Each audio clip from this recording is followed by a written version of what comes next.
ಪ್ರಸಕ್ತ ಹಂಗಾಮಿನ ಕಬ್ಬಿನ ಬಿಲ್ ಹಾಗೂ ಈ ಹಿಂದಿನ ವರ್ಷಗಳ ಎಲ್ಲ ಬಾಕಿ ಬಿಲ್ಗಳನ್ನು ಕೂಡಲೇ ಪಾವತಿಸಬೇಕು ಎಂದು ಆಗ್ರಹಿಸಿ ಕರ್ನಾಟಕ ರಾಜ್ಯ ರೈತ ಸಂಘ ಮತ್ತು ಕಬ್ಬು ಬೆಳೆಗಾರರ ಸಂಘದ ನೇತೃತ್ವದಲ್ಲಿ ರೈತರು ಬಾಗಲಕೋಟೆಯ ಜಿಲ್ಲಾಡಳಿತ ಭವನಕ್ಕೆ ಮುತ್ತಿಗೆ ಹಾಕಿ ಪ್ರತಿಭಟನೆ ನಡೆಸಿದರು. ಜಿಲ್ಲೆಯ ಮುಧೋಳ, ಜಮಖಂಡಿ, ರಬಕವಿ, ಬನಹಟ್ಟಿ, ತೀರದಾಳ, ಬೀಳಗಿ, ಹುನಗುಂದ, ಬಾದಾಮಿ ಹಾಗೂ ಗುಳೇದಗುಡ್ಡ, ಬಾಗಲಕೋಟೆ ಸೇರಿದಂತೆ ನಾನಾ ಭಾಗದಿಂದ ಆಗಮಿಸಿದ್ದ ಕಬ್ಬು ಬೆಳೆಗಾರರು ಸಕ್ಕರೆ ಕಾರ್ಖಾನೆಗಳು ಹಾಗೂ ಸರ್ಕಾರದ ವಿರುದ್ಧ ತೀವ್ರ ಆಕ್ರೋಶ ವ್ಯಕ್ತಪಡಿಸಿ ಪ್ರತಿಭಟನೆ ನಡೆಸಿದರು. ಬಳಿಕ ಡಿಸಿ ಕಚೇರಿಗೆ ಮುತ್ತಿಗೆ ಹಾಕಲು ಯತ್ನಿಸಿದಾಗ ಪೊಲೀಸರು ಬ್ಯಾರಿಕೇಡ್ ಹಾಕಿ ತಡೆವೊಡ್ಡಿದರು. ನಂತರ ಪ್ರತಿಭಟನಾ ಸ್ಥಳಕ್ಕೆ ಡಿಸಿ ಜಾನಕಿ ಕೆಎಂ ಹಾಗೂ ಎಸ್ಪಿ ಅಮರನಾಥ್ ರೆಡ್ಡಿ ಆಗಮಿಸಿ ಸಮಾಧಾನಪಡಿಸಿ ರೈತರೊಂದಿಗೆ ಚರ್ಚೆ ನಡೆಸಿದರು. ಈ ಸಂದರ್ಭದಲ್ಲಿ ರೈತ ಸಂಘದ ಮುಖಂಡ, ಜಿಲ್ಲಾ ಪಂಚಾಯಿತಿಯ ಮಾಜಿ ಉಪಾಧ್ಯಕ್ಷ ಮುತ್ತಪ್ಪ ಕೋಮಾರ್ ಮಾತನಾಡಿ, ದೇಶಕ್ಕೆ ಅನ್ನ ನೀಡುವ ರೈತರು ತೀವ್ರ ಸಂಕಷ್ಟದಿಂದ ಬದುಕುವಂತಾಗಿದೆ.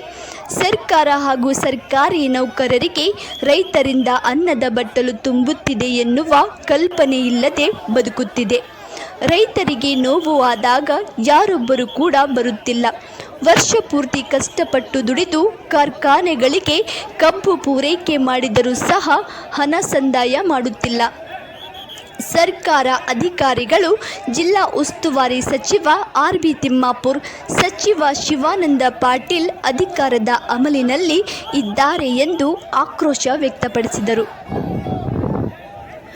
ನ್ಯಾಯವಾದಿ ಯಲ್ಲಪ್ಪ ಹೆಗಡೆ ಮಾತನಾಡಿ, ಪ್ರಸಕ್ತ ಹಂಗಾಮಿನಲ್ಲಿ ಬಾಗಲಕೋಟೆ ಜಿಲ್ಲೆಯ 13 ಸಕ್ಕರೆ ಕಾರ್ಖಾನೆಗಳು 1040 ಕೋಟಿ ರೂಪಾಯಿ ಕಬ್ಬಿನ ಬಾಕಿ ಉಳಿಸಿಕೊಂಡಿವೆ. ಇದುವರೆಗೂ ಸಕ್ಕರೆ ಕಾರ್ಖಾನೆಗಳ ಮೇಲೆ ಯಾವುದೇ ಕ್ರಮ ಆಗುತ್ತಿಲ್ಲ, ಸೂಚನೆ ಕೂಡ ನೀಡುತ್ತಿಲ್ಲ. ಕಬ್ಬು ಕಳುಹಿಸಿ 4-5 ತಿಂಗಳಾದರೂ ಬಿಡಿಗಾಸು ಬಂದಿಲ್ಲ ಎಂದರು. ಇದೇ ತಿಂಗಳು ಸಿಎಂ ಸಿದ್ದರಾಮಯ್ಯ ಕೂಡಲ ಸಂಗಮಕ್ಕೆ ಆಗಮಿಸಲಿದ್ದಾರೆ. ಅಷ್ಟರೊಳಗೆ ಬಾಕಿ ಬಿಲ್ ಪಾವತಿಸಬೇಕು, ಇಲ್ಲವಾದಲ್ಲಿ ಉಗ್ರ ಹೋರಾಟ ಅನಿವಾರ್ಯ ಆಗಲಿದೆ ಎಂದು ಎಚ್ಚರಿಕೆ ನೀಡಿದರು. ನಂತರ ಜಿಲ್ಲಾಧಿಕಾರಿ ನೇತೃತ್ವದಲ್ಲಿ ಜಿಲ್ಲಾ ಪಂಚಾಯತ್ನ ಸಭಾಭವನದಲ್ಲಿ ರೈತರೊಂದಿಗೆ ಸಭೆ ನಡೆಸಿ ಸಮಸ್ಯೆ ಬಗೆಹರಿಸುವ ಬಗ್ಗೆ ಭರವಸೆ ನೀಡಿದರು.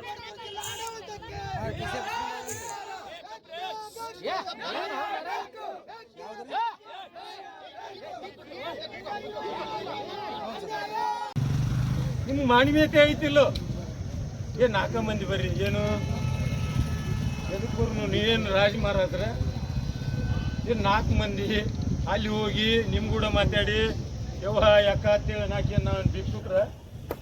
ಭಿಕ್ಷುಕ್ರೇನ್ರಿ ನಾವು? ಮಾಲೀಕರು ನಾವು. ದೇಶಕ್ಕೆ ಅನ್ನ ಕೊಟ್ಟು ನೀವು ಊಟ ಮಾಡ್ತೀರಿಲ್ಲೋ? ಈಗ ಹೋಗಿ ಲಂಚ್ ಅಂತ ಹೇಳಿ ಮಾಡ್ತಾರೆ ಇವ್ರು. ನಮಗೆ ಏನಿಲ್ಲ ಇವತ್ತು. ನಾವು ಉಪವಾಸ ಇದ್ದದ್ದು ಗೊತ್ತೈತಿ ನಮಗೆ.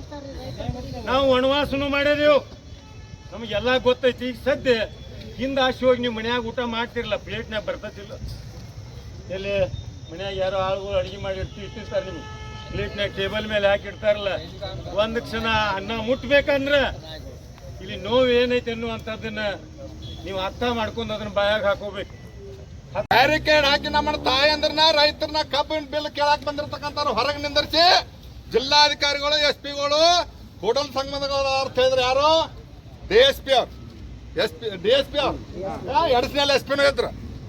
ಇವತ್ತು ಈಗ ಹೆಂಗ್ ಬಂದ್ರೆ ಏಕ್ ಕಲ್ಕನ. ಅದಕ್ಕೆ ದಯವಿಟ್ಟು ಬ್ಯಾರಿಕೇಡ್ ಹಾಕಿ ಹೊರಗೆ ಯಾರು ನಿಂದಿರ್ಸ್ಯಾರ ಅಂತಕ್ಕಂಥದ್ದು ಸ್ಪಷ್ಟವಾಗಿ ಉತ್ತರ ಕೊಡ್ಬೇಕು ನನಗೆ. ಇವತ್ತು ಎಸ್ಪಿ ಇರ್ಬೋದು, ಜಿಲ್ಲಾಧಿಕಾರಿ ಇರ್ಬೋದು, ಏನ್ ಜಿಲ್ಲಾ ಉಸ್ತುವಾರಿ ಮಿನಿಸ್ಟರ್ ಹೇಳಿದಾನು, ಏನ್ ಸಕ್ರೆ ಮಂತ್ರಿ ಹೇಳಿದಾನು, ಈ ಕಾರ್ಖಾನೆ ಮಾಲೀಕರಿಗೆ ಕೈಗೊಂಬಿ ಹಾಕಿ ನಾಟಕ ಹಚ್ಚಿದ್ದಾರೆ ಇವರು. 3 ತಿಂಗಳ ಇವತ್ತು ಕಬ್ಬಿನ ಬೆಲೆ ಕೊಡಿಸಿಲ್ಲ. ಏನ್ ಮನ ಮರ್ಯಾದೆ ಐತಿ ಇವ್ರಿಗೆ ಇಬ್ಬರಿಗೆ? ಎಲ್ಲ ಮೌನ ಆಗಿರಿ. ಅವ್ರು ಏನ್ ಹೇಳ್ತಾರ ಅದ್ರ ಉತ್ತರ ಕೊಡ ಮಟ್ಟ ನಾವು ಉತ್ತರ ಕಳ್ಕೊಳ್ಳೋ ಮಟ್ಟ ಒಂದು ಕ್ಷಣನೂ ಜಾಗ ನಿಮಗ. 2 ವರ್ಷದಲ್ಲಿ ನಾನು ಯಾರನ್ನು ಅಗೌರವದಿಂದ ನಡೆಸ್ಕೊಂಡಿಲ್ಲ. ನಮ್ಮ ಆಫೀಸ್ಗೆ ಯಾರನ್ನು ಬರಬೇಡಿ ಅಂದಿಲ್ಲ, ಯಾರನ್ನು ಕುಂದಿಸ್ಲಾರ್ದೆ ಮಾತಾಡಿಲ್ಲ. ಇದಕ್ಕಿಂತ 100 ಪಟ್ಟು ಜನ ಕರೆದು ನಾನು ಮಾತಾಡಿದ್ದೀನಿ. ಇಲ್ಲ ಅಂತ ಯಾರಾದರೂ ಹೇಳಿ ಆವಾಗ ನಾನು ನಿಮ್ಮ ಕ್ಷಮೆ ಕೇಳ್ತೀನಿ. ಅಥವಾ ಈಗಲೂ ನಿಮ್ಮನ್ನೇನು ಅಲ್ಲಿಗೆ ಬರಲಿ ಅಂತ ಬರಬೇಡಿ ಅಂತಾನೆ ಹೇಳಿದೆ. ನಮ್ಮನೆ ಅಲ್ಲ ಅದು. ಅಷ್ಟು ಪರಿಜ್ಞಾನ DC ಗೆ ಇರಬೇಕು. ನಾನೇನಾದ್ರು ಬೇಡ ಅಂತಿದ್ದೀನಿ ಅಥವಾ ಯಾವತ್ತು ನಿಮ್ಮ ಮೀಟಿಂಗ್ಗಳಿಗೆ ನಾನು ಬಂದಿಲ್ಲ ಅಥವಾ ನಿಮ್ಗೆ ಯಾವತ್ತು ನಾನು ತಿರಸ್ಕಾರ ಮಾಡಿದ್ದೀನಿ? ಒಬ್ಬರು ಉದಾಹರಣೆ ಹೇಳಿ ನೋಡೋಣ. ಇವತ್ತಾದ್ರೂ ನಾನೇನು ಮೀಟಿಂಗಲ್ಲಿ ಮಾಡಲ್ಲ ಅಂತಿದ್ದೀನಿ ಅಥವಾ ಅಲ್ಲಿ ಬರಬೇಡಿ ಅಂತ ಹೇಳಕ್ಕೆ ನನಗೇನು ಅಧಿಕಾರ ಇದೆ? ಅಷ್ಟು ಮಿತಿ ನನಗೆ ಗೊತ್ತಿದೆ. ನೀವ್ಯಾತ ಈ ಥರ 2 ವರ್ಷದಿಂದ ನಾನು ಇಲ್ಲಿ ಕೆಲಸ ಮಾಡ್ತಿದ್ದೀನಿ, ಒಬ್ಬರು ನಾನು ಅಗೌರದಿಂದ ನಡೆಸ್ಕೊಂಡಿಲ್ಲ. ಒಂದು ಮೀಟಿಂಗು ನಾನು ಅಲ್ಲಿ ಮಾಡ್ದಾನೆ ಇಲ್ಲಿ ಮಾಡಿ ಅಂತ ಹೇಳಿಲ್ಲ ಅಥವಾ ಇಲ್ಲಿ ಬರಲ್ಲ ಅಂತ ನಾನು ಹೇಳಿಲ್ಲ ಯಾವಾಗ. ಜಿಲ್ಲೆಯಲ್ಲಿ ಕಬ್ಬು ಬೆಳೆಗಾರರು ಕಳೆದ ಡಿಸೆಂಬರಿಂದ ಕಬ್ಬನ್ನು ಸರಬರಾಜು ಮಾಡಿ ಇವತ್ತವರೆಗೂ ಕಬ್ಬು ಬಿಲ್ ಪಾವತಿಯಾಗಿಲ್ಲ ಅನ್ನುವ ನಿಟ್ಟಿನಲ್ಲಿ ಜಿಲ್ಲೆಯ ರೈತರು ಜಿಲ್ಲಾಡಳಿತದ ಗಮನಕ್ಕೆ ಮತ್ತು ಸರ್ಕಾರ ಮತ್ತು ಕಬ್ಬು ಆಯುಕ್ತರ ಗಮನಕ್ಕೆ ತಂದು ಇತ್ಯರ್ಥ ಮಾಡಿಕೊಡಿ, 2 ದಿನದಲ್ಲಿ ಕಬ್ಬಿನ ಬೆಲೆ ಏನು ಕೊಟ್ಟಿದ್ದಾರೆ ನಾವು ಅದನ್ನು ವಾಪಸ್ ಪಾವತಿ ಮಾಡಬೇಕು ಅಂತ ಅವ್ರದ್ದು ಡಿಮ್ಯಾಂಡ್ ಇತ್ತು, ಬೇಡಿಕೆ ಇತ್ತು. ಈ ಕುರಿತು ನಾವು ಆಯುಕ್ತರ ಕಚೇರಿಯಿಂದ ತಂದ ಮಾಹಿತಿಯನ್ನು ಅವ್ರ ಎದುರುಗಡೆ ಪ್ರಸ್ತುತಪಡಿಸಿದಾಗ ಅವರು ಕೊಟ್ಟಿರುವ ಮಾಹಿತಿಗೂ ರೈತರು ಹೇಳಿರುವ ಮಾಹಿತಿಗೂ ತುಂಬ ವ್ಯತ್ಯಾಸ ಇದೆ. ನಮ್ಮ ಪ್ರಕಾರ 55 ಕೋಟಿ ನಮ್ಮ ಕಬ್ಬು ಆಯುಕ್ತರ ವರದಿಯಂತೆ 55 ಕೋಟಿ ಬಾಕಿ ಇದೆ ಅಂತಾರೆ. ನಮ್ಮ ರೈತರ ಪ್ರಕಾರ ಅದು ಇನ್ನೂ ಜಾಸ್ತಿ ಇದೆ. ಹಂಗಾಗಿ ಅದರ ಒಂದು ವ್ಯಾಲಿಡೇಷನ್ ಮಾಡುವ ನಿಟ್ಟಿನಲ್ಲಿ ನಾಳೆ ನಮ್ಮ ಇಲ್ಲಿಯ ಕಬ್ಬು ಮಾಲೀಕರ ಜೊತೆ ಈ ವಿವರಗಳನ್ನು ತಾಳೆ ನೋಡಲಾಗ್ತದೆ. ಮತ್ತು ಈ ಮಾಹಿತಿಯನ್ನು ಇವತ್ತು ಸಭೆ ನಡೆದ ಮಾಹಿತಿಯನ್ನು ಆಯುಕ್ತರಿಗೆ ಹೇಳಿ ಅವರ ಕೋರಿಕೆ ಬಗ್ಗೆ ಅವರ ಸಮ್ಮುಖದಲ್ಲಿ ಸಭೆ ಆಗಬೇಕು ಅನ್ನೋದು ಎಲ್ಲರದ್ದು ಒತ್ತಾಯ ಇದೆ. ಅದಕ್ಕೆ 25ರೊಳಗಡೆ ಡೇಟ್ ಕೊಡಿ ಅಂತ ನಮ್ಮದು ಒತ್ತಾಯ ಇತ್ತು, ರೈತರ ಒತ್ತಾಯ ಕೂಡ ಇತ್ತು.